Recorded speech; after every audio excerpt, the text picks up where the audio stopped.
Hello. Here's where you can really help me.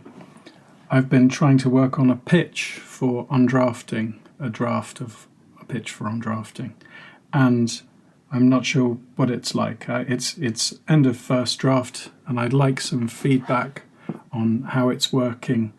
It's going to be embarrassing to read out because it's a pitch, but here I go. On Drafting by Toby Litt. How do writers learn how to write? By reading other writers' novels and stories. But how do writers learn how to draft? Strangely not mainly, not until now, by reading other writers' drafts. And this is a problem, because if you only ever look at finished work, how can you have any idea of all the necessary stages of wrongness and roughness it's gone through to get where it is? Winning literary prizes, or at least getting published. And so, of course, only reading polished productions is going to make anyone feel inadequate. How can I get that good? How can I possibly improve? Visual artists, when they're beginning, can watch thousands of YouTube videos that show them the Loomis method of drawing. They can see that a photorealistic figure study in perfect perspective almost always begins as a wonky oval above an even wonkier oblong. Writers have no equivalent. Writers have failed to come up with much more than abstract advice and generalized encouragement. Show don't tell. Until now. Prize-winning author and influential creative writing tutor, I can hardly say this, Toby Litt's groundbreaking, taboo-busting On Drafting takes you into the workspaces and playrooms of Jane Austen and Henry James, Virginia Woolf and George Orwell, J.G. Ballard, Angela Carter and Zadie Smith, the pages where they composed and corrected themselves. Here he discovers the tools and techniques that make a more accomplished writer, a writer who makes themselves better by making better sentences.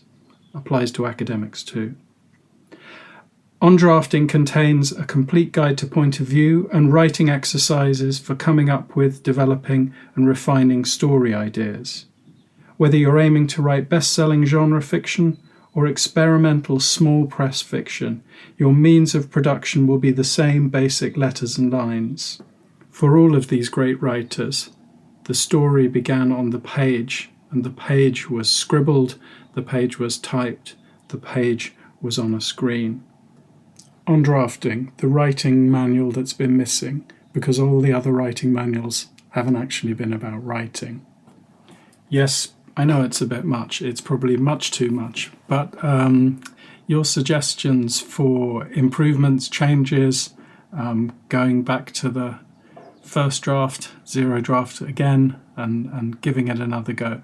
It's trying to get across the idea of what will be different about this book.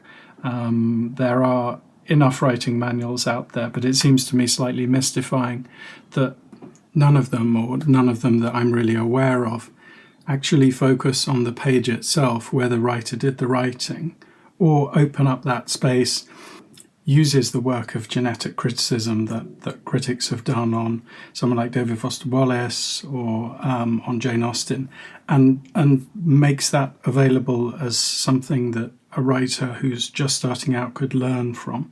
I know I'm quite big on working on physical pages, but I think even if you don't do that, the stages of going from rough draft with notes, notes to self, all those kind of things, I think that's really important. In the next few days, I'm going to be looking at the opening of George Orwell's 1984 as an example of the close reading of a really, really fantastic writer's rewriting and what we can learn from that. What is there to get out of that? Please like, share and subscribe. Please very much comment and give me some help with this, because I'd like to get this right. Thanks a lot. Hope to see you soon.